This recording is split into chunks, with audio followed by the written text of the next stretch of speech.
Daygon gid ang Ginoo, paglabi na gid karon nagapasalamat gid ako sa atan buhi nga Dios nga ako iyan gibag ko. Isa ako ka albularyo, isang mabaptize ako, napusis ako.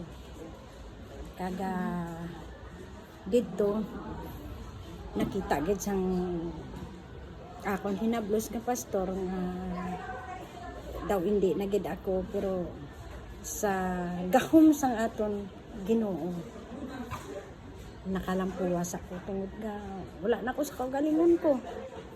Tapos daw hindi na gid kuno ako. Sa tuod lang bisan ano ang isugo ko sang una, masiling ako sa kapre nga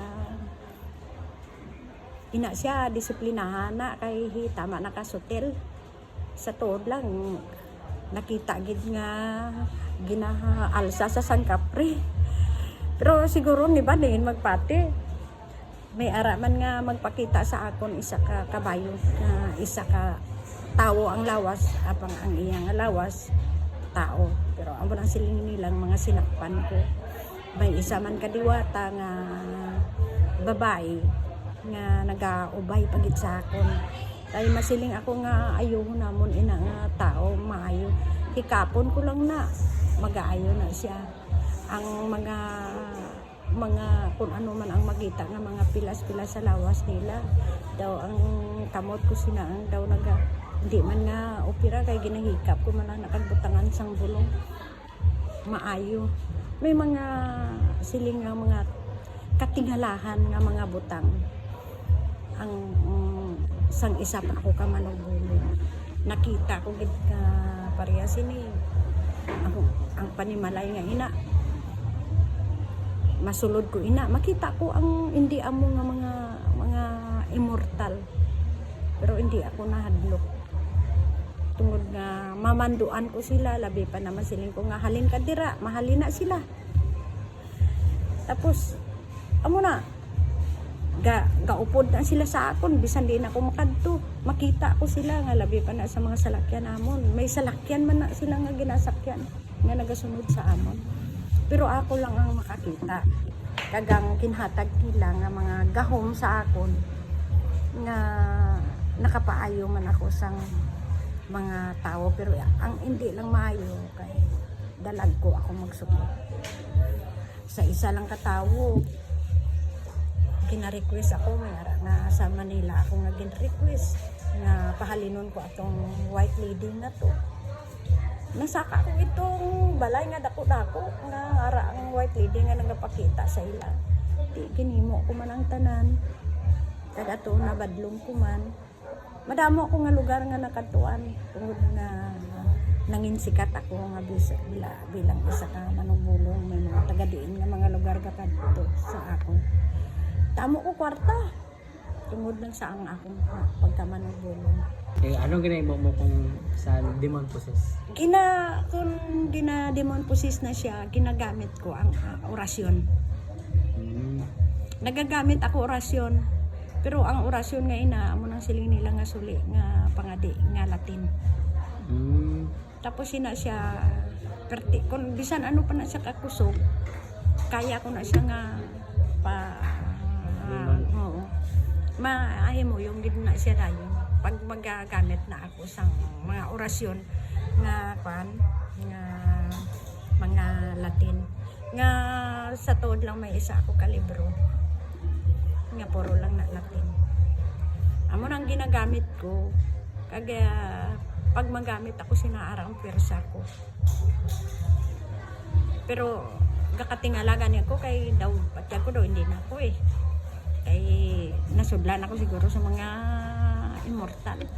Kaya tungod nga siling nga sila ulipon mo. Pero ikaw ulipon, kaya ginasulod nila lawas mo. Pero ang masiling ko lang, bisan ano pa nga gahom ang ginahatag sa imo, walay makatupong sa gahom sang Ginoo. Salamat tungod nga sa gahom sa Ginoo na luwas ako sa mga malain nga mga elemento. Madamo kid nga ako nga sang una nga mga ginasiling nila nga mga hinuptanan or mga alaga nga mga kapre mga tanan nga mga immortal nga makita na ako nga amo ang nagagiya sa akong nga pagpamulong kadamo gid na halos damo ko kwarta ay tungod ka sa pagpamulong ko lagko ang kinabayad sa akon.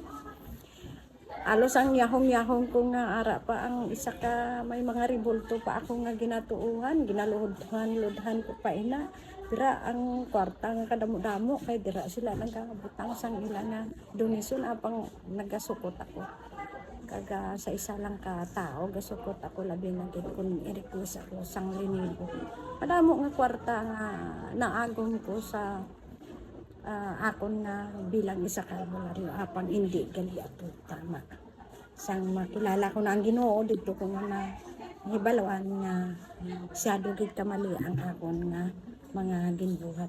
Kay tungkol kay hindi ko man nahibalaan nga hindi ito iya ka Ginoo kundi iya sang kaaway. Kaga sa karon na naagihan ko nga sangaran ako sa pangalagad sa Ginoo, naagihan ko ang tanan nga mga pagsulay na gingkadtuan pagid ako sang atong amo nang siling nila nga nagbatak sa imo bilang isa ka manugulong nga ang siling sa akon nga dapat ibalik ko atong habak nga ginkuha ko sa lawas ko kay siling niya mapatay daw ako. Tapos siling niya pagid mainom pagid ako sang lana kay kinahanglan gid kag ibalik ko kuno ang akong pagkamanubulong.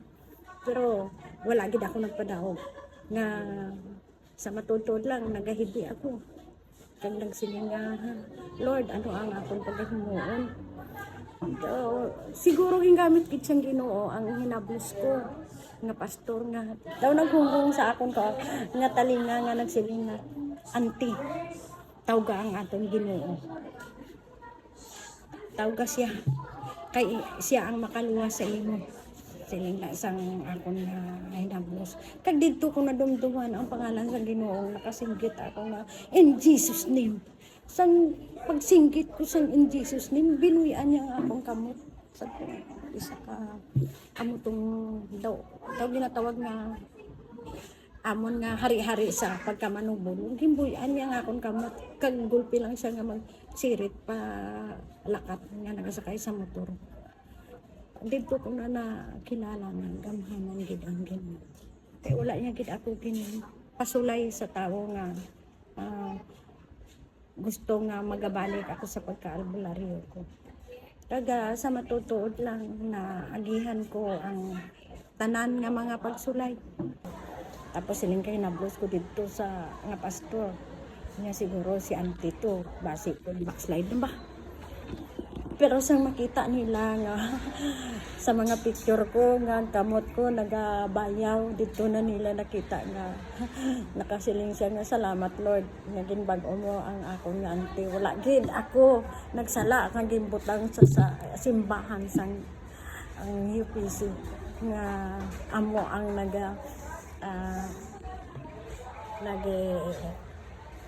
atipan sa iya hasta gid siya nga maglambo.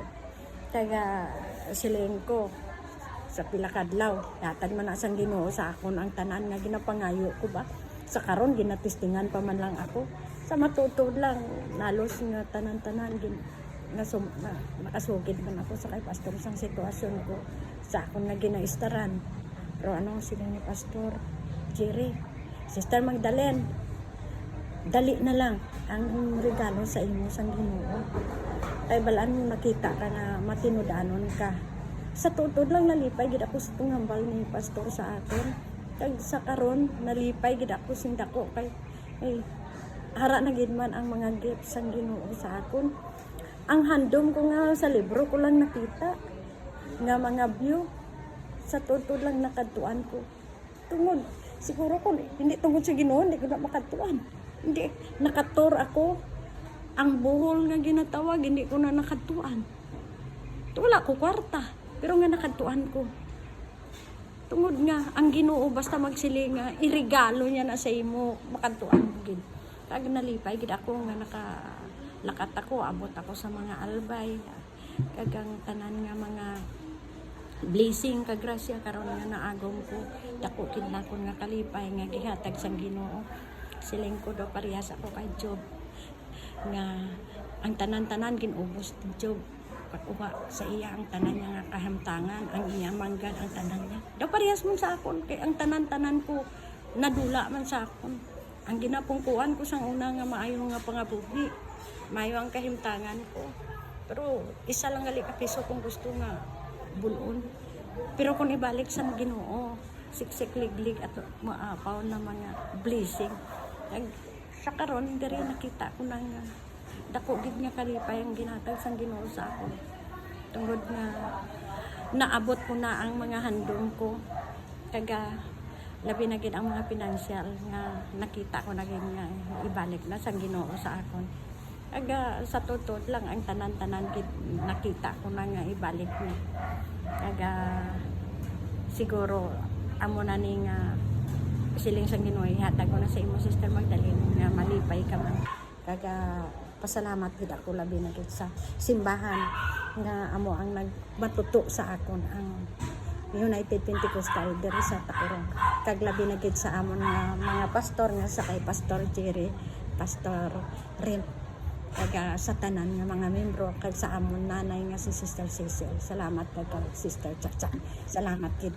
Kag ina lang ang ako testimony. Thank you Lord.